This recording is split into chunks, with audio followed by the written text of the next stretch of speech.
बात मराठा आरक्षण की करते हैं। इसकी मांग तेज होती जा रही है। मुंबई के आजाद मैदान में मनोज जारंगे पाटिल का अनशन जारी है। आंदोलन के चलते मुंबई में कई जगहों पर भारी जाम को देखा गया।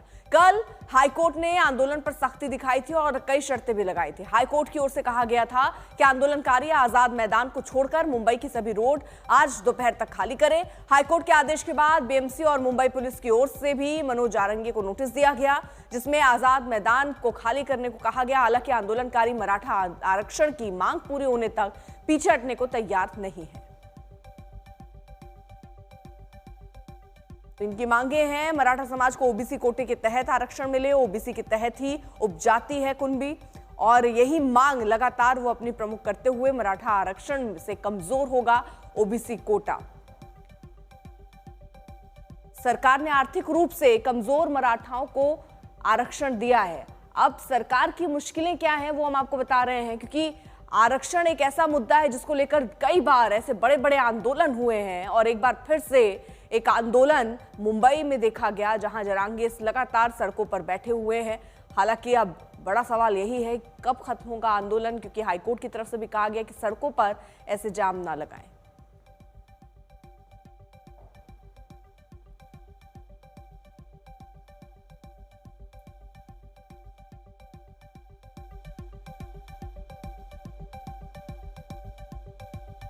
इस वक्त हम मुंबई के आजाद मैदान के बाहर है। बॉम्बे हाईकोर्ट ने मराठा आंदोलकों को, खासकर मनोज जारंगे पाटिल को आज दोपहर तक की मोहलत दी है मुंबई के रास्ते खाली करने के लिए। सुबह मुंबई के ये दृश्य हम दिखा रहे हैं। ये महापालिका मार्ग है जिस रोड पर आजाद मैदान है, जहां पर मनोज जारंगे पाटिल आप कह सकते हैं प्रोटेस्ट कर रहे हैं। इस रोड के दोनों तरफ आप देखेंगे कि गाड़ियां लगी हुई है, ट्रैफिक अभी भी नॉर्मल नहीं है और उसके साथ साथ आप जो लोग हैं वो यहाँ पर बड़ी मात्रा में देखने को मिल रहे हैं। सीएसटी स्टेशन जो है ये इस वक्त सामने की तरफ दिख रहा है और वो रोड भी आप देखेंगे कि ब्लॉक दिख रहा है। उसी के राइट यानी कि दाहिने तरफ जो है वो आजाद मैदान ग्राउंड है। सामने जो बिल्डिंग आप देख रहे हैं पत्थर की, वो सीएसटीएम स्टेशन है। जो लोग हैं मुंबई से जो काम करने लोग आते हैं वो आना शुरू हो गए हैं। ये रोड आप कह सकते हैं उसके बाहर का जो जंक्शन है उसमें अभी भी भीड़ दिखाई दे रही है।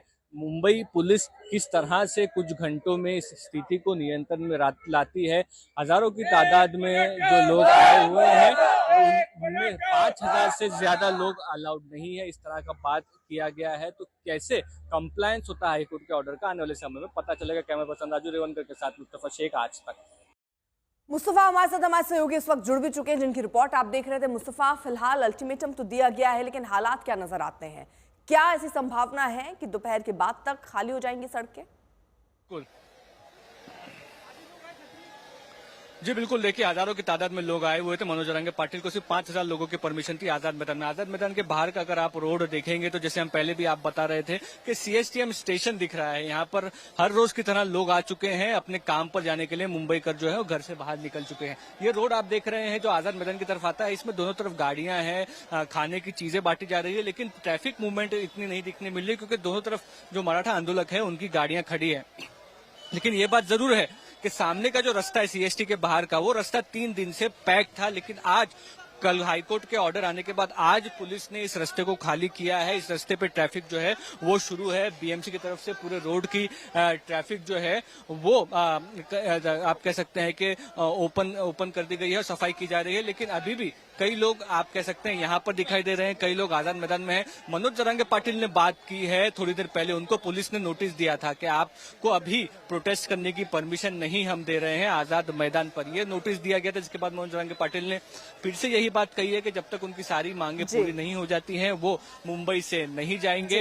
शांतता तौर पर वो अपना प्रोटेस्ट कर रहे हैं और शांतता तौर पर ही प्रोटेस्ट चले तो सबके लिए अच्छा होगा। बहुत बहुत शुक्रिया आपका तमाम जानकारी के लिए।